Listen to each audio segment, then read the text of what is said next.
just coming to a couple of last ones. D for discernment. Each of us make decisions based on various factors: data, emotion, instincts, and intuition.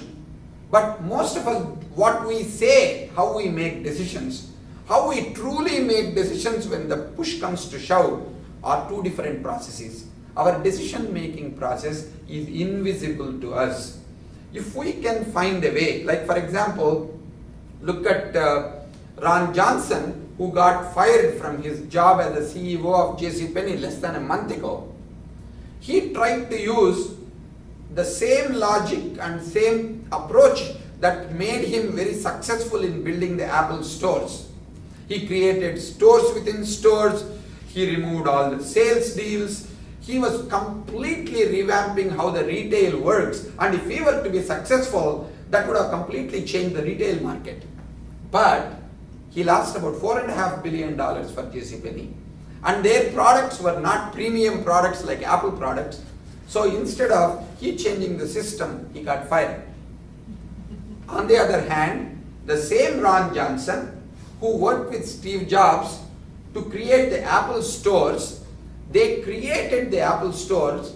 Interestingly, I heard one of the major management consulting companies did the research to say, do not start brick and mortar stores because they are all failing. It is inappropriate. Just build it along the Amazon model. He looked at it and Steve Jobs, it seems, said, thank you very much. You just validated my intuition and I'm going to go build the stores. He said, what do you mean? He said, all these people are trying to maximize their sales and profitability through their stores. I want to maximize customer experience. There are not enough stores where Macintosh products are experienced. I want to have high quality people without any money supporting people to learn about Macintosh. That sales will come. I won't even pay them the sales commission on the floor. Right now, they make $6,000 per square foot, more than twice compared to the Tiffany's on the 5th Avenue, which is the most expensive jewelry stores. And they took away last year $18 billion with the 385 Apple stores. They are the fastest growing, most profitable enterprise. Interestingly, Tim Cook tried to change it last summer, along with the Dixon CEO who came in after Ron Johnson. They tinkered with it to increase the efficiency, but they failed miserably and they went back to the old experience model. So how you make decisions, if you don't know what is the logic behind you, can get you into a lot of trouble. Same thing happened for Leo Apotheker, who came in from SAP as the CEO of CEO of HP. He dumped Palm Tablet within 30 days of releasing it. And he bought autonomy for $10 billion because he's a typical business smart person. He looked at the pattern, he looked at the opportunity, he read the tea leaves, but he didn't have the patience or fortitude to do what needs to be done. Instead of doing all the things he wanted to do, he got fired less than 10 months after that. So, on the other hand, why he wanted to buy autonomy was he wanted to be like IBM Global Services. And in that process, Sam Palmisano, whom we interviewed again, he was in 2002, came in, read the tea leaves, realized the PCs are becoming commodity products, not premium products. Even though they created ThinkPads and the PC revolution, they sold the ThinkPads to Lenovo in mid 2000s for a fantastic price. Everybody looked at it and said, why are you doing it? It looks stupid. But 3 years later, now Dell is struggling, HP is struggling because the PC market has significantly gone down. So that means data, by the way, he did that with IBM chips, he did that with the hard disks. What does it mean? Data is always there, but how to see the data depends upon your own instinct and intuition. When you balance those things, then you can be competitively successful. But most people don't pay sufficient attention because of the big data these days. Everybody talks about big data. Big data is useful for making incremental decisions. Big data cannot help you to make disruptive decisions, right? The last two are openness to lead from anywhere. That is where you gain the role clarity. Here is the Barclays Bank, the COO and CEO. The CEO, when he heard from the Bank of England that he was concerned about in 2008, the exchange rate, LIBOR rate that the Barclays was charging, then he came and wrote a memo to his boss. Bob Diamond wrote to his boss, copied it to Jerry Del Messier, who was his lieutenant. Jerry took it, being a functional smart person, he took it as it's a directive to lower the LIBOR rate.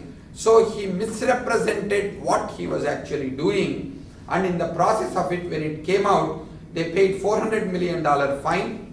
They both lost jobs. And what is amazing is, actually, Bob Diamond was more upset not about losing $20 million salary, not about Barclays, but when somebody said about his intentions or what it was, his ego got affected.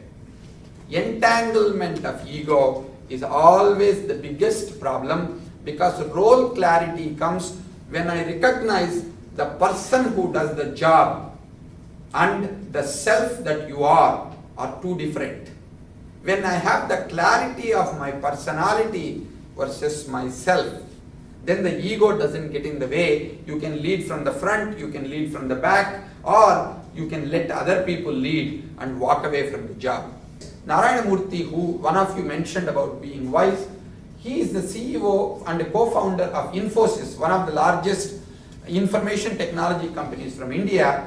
When he became 55, he voluntarily gave up his role as a CEO, even though his own partners and everybody said, you should stay there. He said, no, I need to leave so that other people have a chance. And after he stepped out, the company was not doing very well, and everybody asked him to come back. He said, no, if I come back, what kind of a message am I giving? And you need to do that. And similarly, when he became 65, he retired from being a chairman as well. Called Karambir Singh Khan. He was the general manager of the Taj Hotel, which went through the terrorism, and in that process, he lost his wife and 2 children because the terrorists burned the building at the top. He was downstairs, he could not go and help because they were shooting everybody who was coming.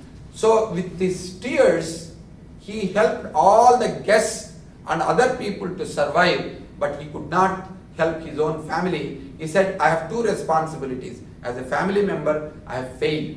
But if I grieve the family and let go of my responsibility as a general manager, I will have more deaths on my hand.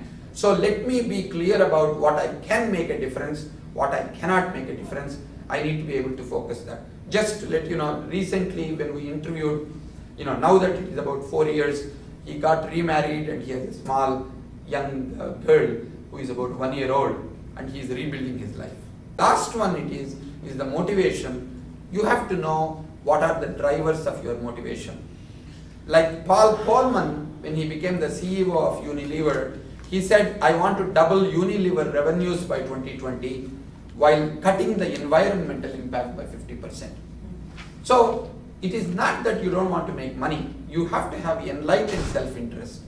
Same thing with Ratan Tata, who created a $2,000 nano car, even though while he was building it, there was a major problem. He needed to move from one location to another. He continued to do that. So this kind of stuff happens all the way.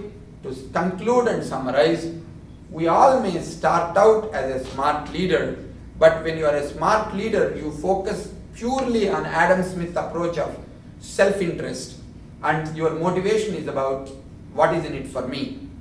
But awareness, contextual awareness, like one of the Kwesi had mentioned in there, the contextual awareness does not come about because you look at it from a very narrow lens. As we grow, we want to be the shining stars, but that will prevent us from growing beyond. If we can create a North Star, what is my North Star? What is my noble purpose? Why do I do what I do? If we can begin to ask those compelling value proposition questions, then we can look at the world with a wider lens, with a larger context, and develop enlightened self-interest. And with that, you can create a pathway towards it. Along the process, you move from being a smart leader to a wise leader.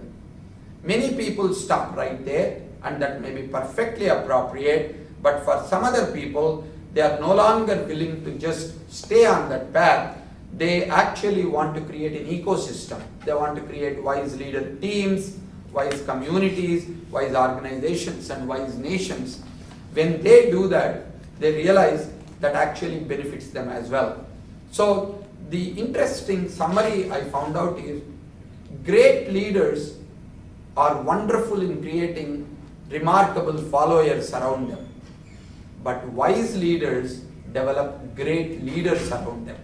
They are more focused on what kind of a leadership is left behind rather than what kind of a legacy that they are leaving behind.